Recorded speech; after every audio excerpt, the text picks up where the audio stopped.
I'm Pat Doris. Welcome to The Story. Hey, have you heard about this Greater Idaho movement? A bunch of folks in Eastern Oregon really like Idaho's way of doing things.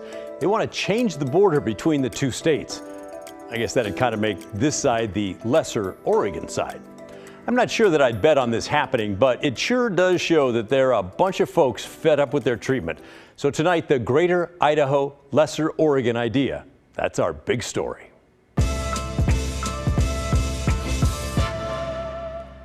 The idea of Greater Idaho is this: move the border between Oregon and Idaho and make both states a little bit better and make Idaho a lot bigger.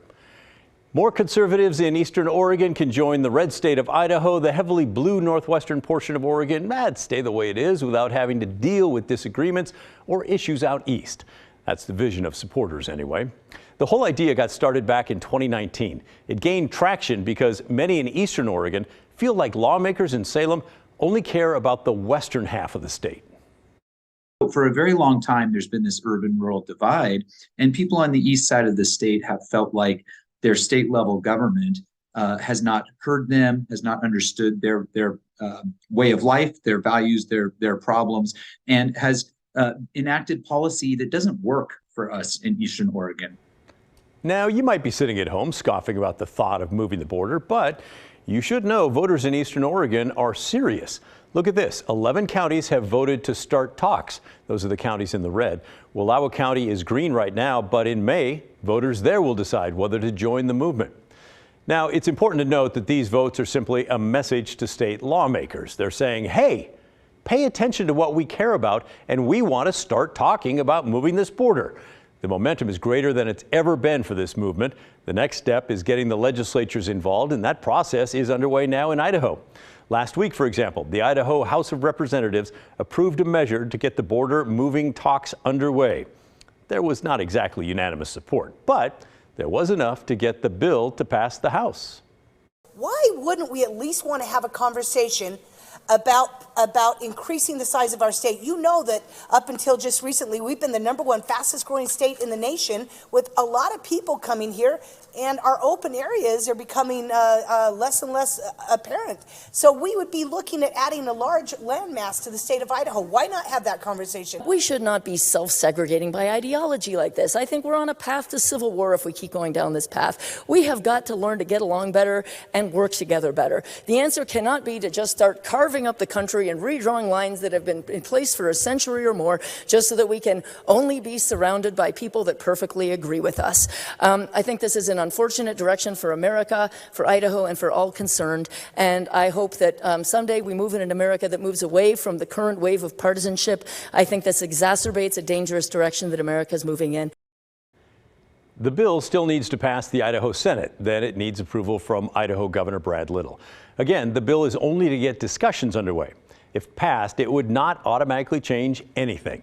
And if Oregon lawmakers don't pass a similar bill, well, then the effort's pretty much dead in the water, at least for now.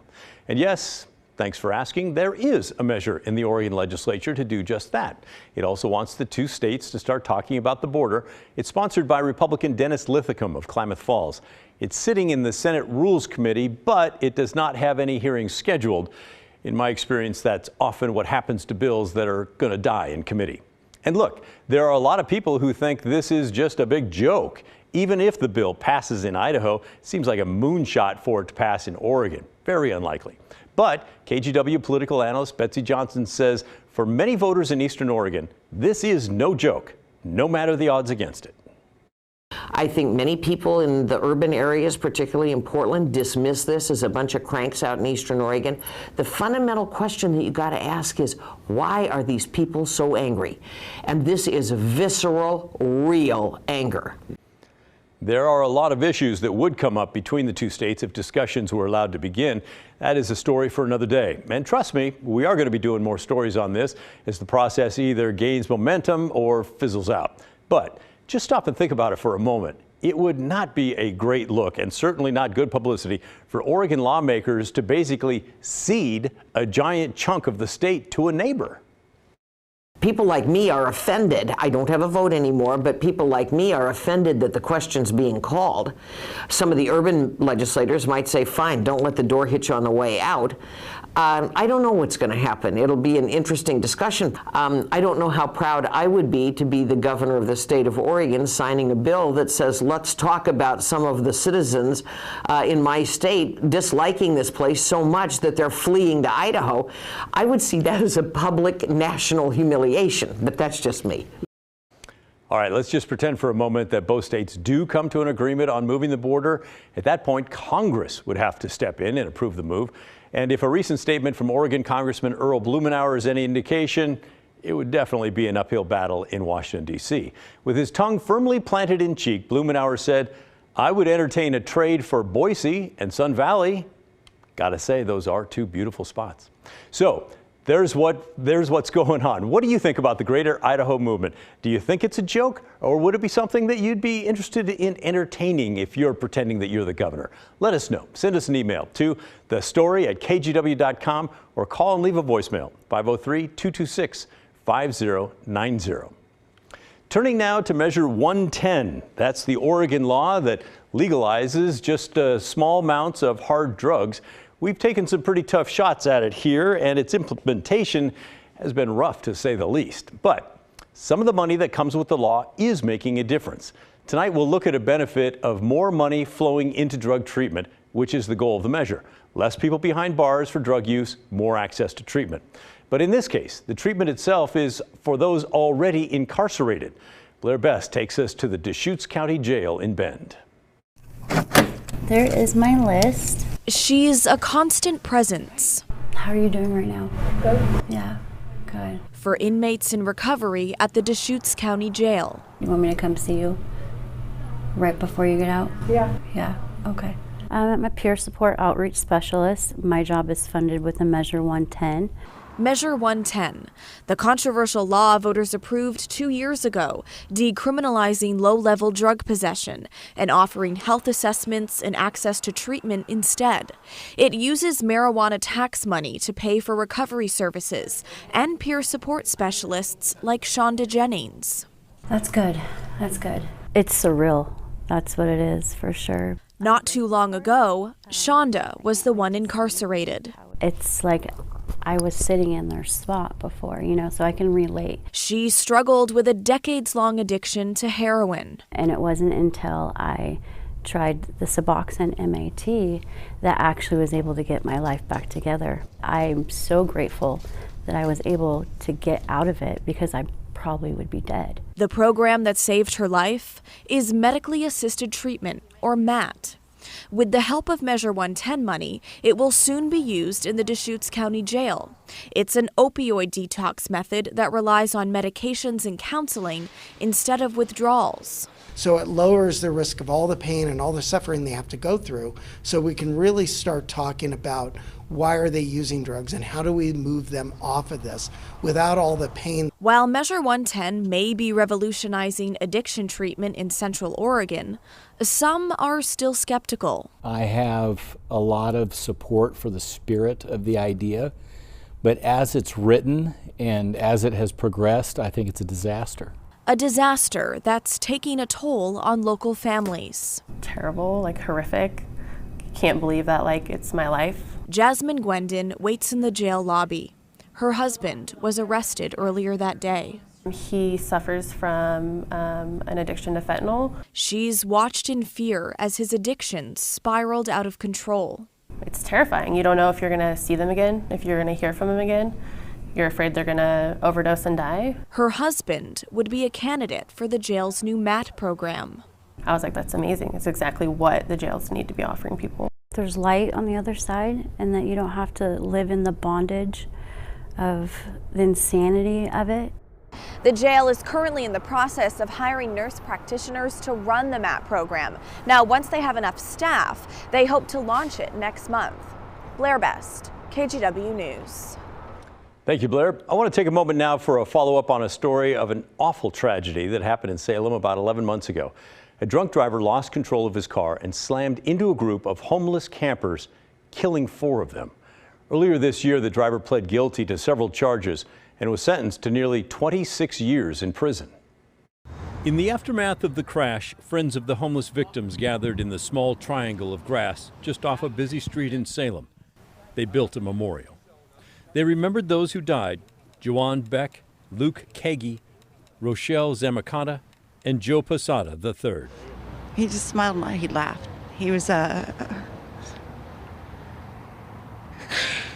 Police say the driver, 25-year-old Enrique Rodriguez, had a blood alcohol level nearly 3 times the legal limit. By early January, Rodriguez had agreed to plead guilty to multiple criminal counts against him, including manslaughter, assault, and driving under the influence. At his sentencing, the district attorney noted that the driver's license for Rodriguez was suspended at the time of the crash for what the DA called an atrocious driving record. She said Rodriguez had been partying at a friend's house earlier that night, got drunk, drove to a Salem bar, got into an argument with an ex-girlfriend, drove away, nearly hit a friend on a curb, then headed west down to Front Street, turned north, left the roadway, and crashed fatally into the homeless encampment. Rodriguez had no criminal record before the crash. The judge sentenced him to nearly 26 years in prison. This is the area where the campers were when they were killed. I wanted to check it out today to see if there's any memorial, any sign that they were here or what happened, and there's really not. But that doesn't mean that it's been forgotten. That crosswalk. I met Kerry Nichols today near the Union Gospel Mission, where he's staying. He'd heard about the crash, but not the sentencing. Well, if he was intoxicated, he deserves it. He was, yeah. Across the street at Arches, a homeless support center, I met Aaron Bennett, who was camping in a park when the crash happened. He did not know those who were killed, but he did know all about their deaths. He thinks nearly 26 years is appropriate. Yeah, I think that's fair. I think definitely when you choose to drink alcohol and get behind the wheel, because was there four of them? Yeah, I still see time to time paintings on the bridge for those family members. Rodriguez was being held in jail already when he was sentenced. He was transferred to the State Department of Prisons, where he will live until he is 50 years old. Up next on The Story. As coal-fired power plants are becoming more and more scarce here in the Pacific Northwest, what's going to take their place? Solar, wind, or hydro resources? I think what we might be seeing right now is actually the birth of a whole new sector of our economy. There's another form of renewable energy getting a lot of buzz, and one Seattle startup is hoping to kickstart its business plan using some of the infrastructure left behind after coal is snuffed out. That's next, when The Story returns.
Welcome back.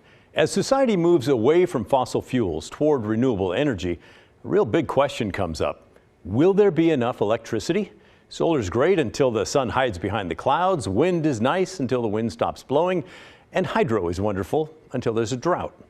You'll remember back in September, the Boardman coal plant's smokestack and boiler here brought to an explosive end. Boardman was the last coal-fired power plant in Oregon. Tearing it down, at least this part of it, took about 20 seconds. It operated for 40 years. When it comes to the future of that site, PGE is looking at renewable resources. The most likely option, solar panels. They would not have to start from scratch. The infrastructure for power transmission is still there. And a similar story is playing out to our north in Centralia, Washington. A state law passed more than a decade ago is forcing a coal-burning power plant to shut down. It's due to pollution concerns. But the site could be given new life from a new form of energy production. Drew Mickelson explains how nuclear fusion may hold a future for that property. The TransAlta power plant has to end all coal-burning activities here in 2025. But all this infrastructure is not going anywhere. This potential fusion project would be going in across the street at what used to be the gas power plant. One of the things that makes this attractive for us is having things like a 10-ton crane already in there. Ryan Amstad is heading up the study of the TransAlta property as a potential expansion site for his company, Zap Energy. The Seattle startup is exploring nuclear fusion as a cleaner way of generating electricity without the radioactive waste that lasts for centuries at nuclear fission power plants.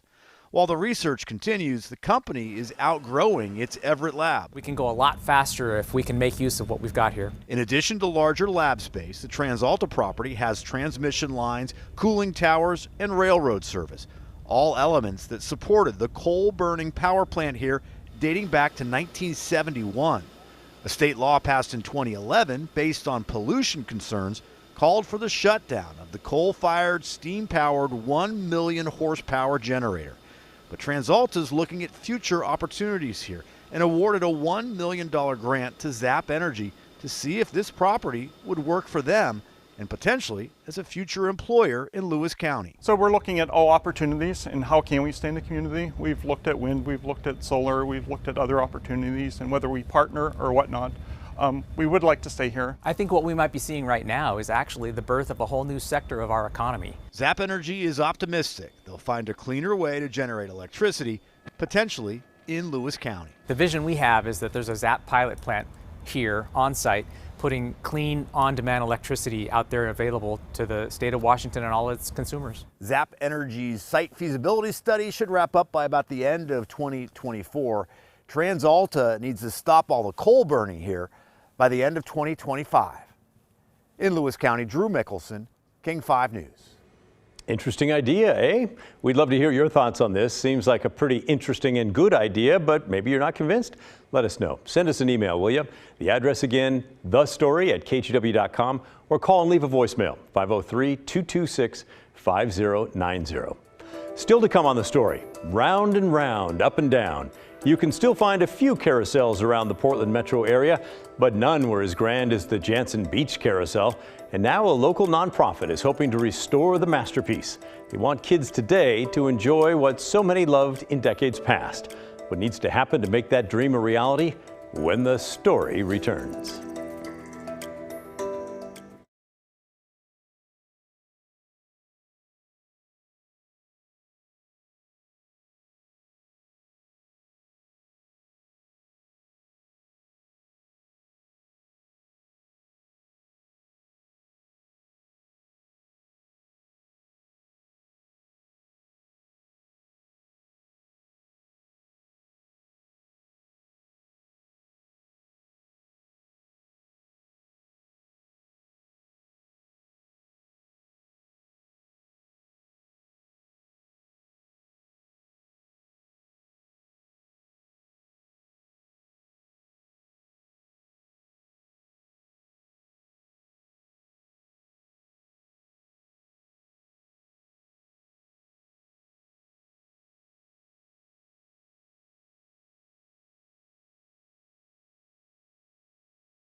Have you done a carousel horse ride? It is a blast and becomes a great memory for kids and parents.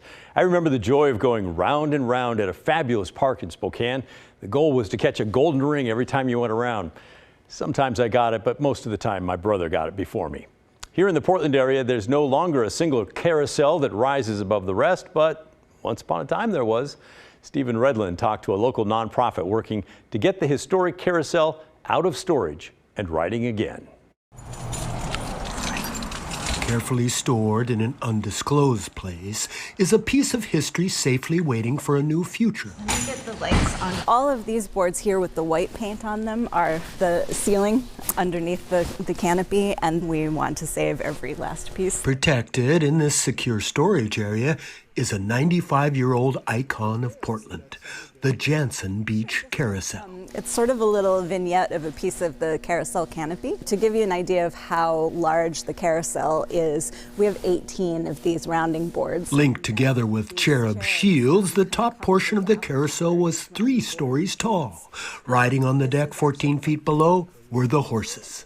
There we go. Now carefully cataloged, the center mast, hanger bars, mirrors, and the Portland horse all wait for a new home and necessary repairs. But you can see that his tail is broken, that he's got some glue joint separation here. Stephanie Brown with Restore Oregon, a statewide nonprofit historic preservation group, is in charge of the effort to bring the carousel back to the people.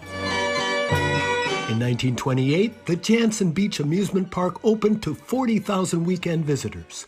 The carousel was designed and built by C.W. Parker.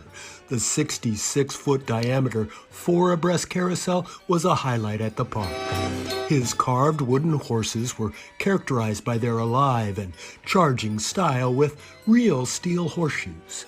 In 1970, the carousel became the centerpiece at the Jansen Beach Mall. But later, the owners expanded and took down the pavilion. Instead of piecing it out or moving it out of Oregon, they donated it to Restore Oregon. In storage for 6 years, the preservation plan is ready. And we know exactly what we need to do to put the carousel back together again. And one other thing is needed. To try and find a home. Stephanie says her kids made her realize that the carousel is more than a circle ride with up and down fun. It's also contact with an animal that riders can hug, pet, and love. My children rode it when they were little. They're in college and high school now. The older one remembers the rides, the younger one doesn't. There's a whole generation of kids who never got to enjoy it, and I would like to remedy that. We have the tokens that people use to ride the carousel. This one has a carousel on it. With tokens towards the future of the Jansen Beach Carousel. I'm always encouraged by how passionately people seem to care about it. I'm Stephen Redlin, KGW News. Thanks, Stephen. All right, keep sending your questions and comments to thestory@kgw.com. When we come back, we'll take a look at the complicated history of President's Day, which isn't actually the official name of today's federal holiday. Have any guesses on what it really is? We'll tell you that and more when the story returns.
Many of you may have had the day off today. Congratulations. Your children or grandchildren got a day off from school. Many banks were closed, along with the New York Stock Exchange. And before we go tonight, let's explore the origins of today's federal holiday, Washington's birthday. Now, I can hear you. You're probably saying, hey, whoa, whoa, whoa, Pat, that's wrong. It's President's Day. And I'd kindly like to say, no, you're wrong. The phrase President's Day doesn't actually exist in federal law. Let me explain. For the first 2 decades of his life, George Washington celebrated his birthday on February 11th. It is the day, after all, that he was born, in 1731. But the date of his birthday moved in 1752. That's when British Parliament adopted the newer Gregorian calendar. It shifted Washington's date of birth from February 11th to February 22nd. And in the years that followed, Washington's legend grew. He led the Continental Army during the American Revolutionary War. He served 2 terms as the fledgling country's first president. For that and more, Washington was routinely celebrated around the country. But we can't talk about his accomplishments without mentioning his not-so-noble behaviors. Washington owned slaves on his Mount Vernon plantation. More on that another day. Following his death in 1799, Americans celebrated Washington's February 22nd birthday informally for decades. In 1879, it became a federal holiday. Congress officially designated the 22nd day of the second month of the year a holiday for all federal workers. And every year since 1896, the U.S. Senate selects a member to read Washington's farewell address. It happens around February 22nd. This year, Republican Senator James Langford of Oklahoma is scheduled to deliver the remarks February 27th. The name President's Day was proposed to replace Washington's birthday in 1951, but it didn't happen then and has not changed since. Then, in 1968, Congress passed the Uniform Monday Holiday Act. It designated certain holidays like Washington's birthday, Labor Day, and Memorial Day to be observed on Mondays. The reason? To give federal employees more 3-day weekends. The thinking was it would be good for business and the economy. The law took effect in 1971, and oh boy, did the deals start flying for cars, mattresses, and appliances. Okay, maybe not really. The new law combined Washington and Lincoln's birthday observances and moved them to the 3rd Monday in February. Because of that, we've not actually celebrated Washington's birthday on his real birthday in more than 50 years. The rise of the term President's Day began thanks to advertising campaigns in the 1980s. They celebrated the office of the presidency rather than just Washington or Lincoln. And that brings us to today, where the only drama surrounding all of this is in the area of punctuation marks. The whole focus is on that word, presidents. Is there no apostrophe? Does it go between the T and the S? Does it go after the S? The answer? Kind of depends. The Associated Press says no apostrophe, but more than a dozen states use the singular possessive, putting it between the T and the S, including the state of Oregon. Many others use the plural possessive, putting it after the S, including the state of Washington. That reflects that the holiday is meant to honor George Washington and Lincoln. But that apostrophe drama matters not to the federal government. Check out the federal law books, Title V, Part 3, Subpart E, Chapter 61, Subchapter 1, Code 6103. There's no such thing as President's Day. It's just Washington's birthday. And so now you know. That's the end of our show. Thanks so much for watching. But remember, the story, our story, well, that never ends. I'll see you tomorrow. This is KGW News at 6:30.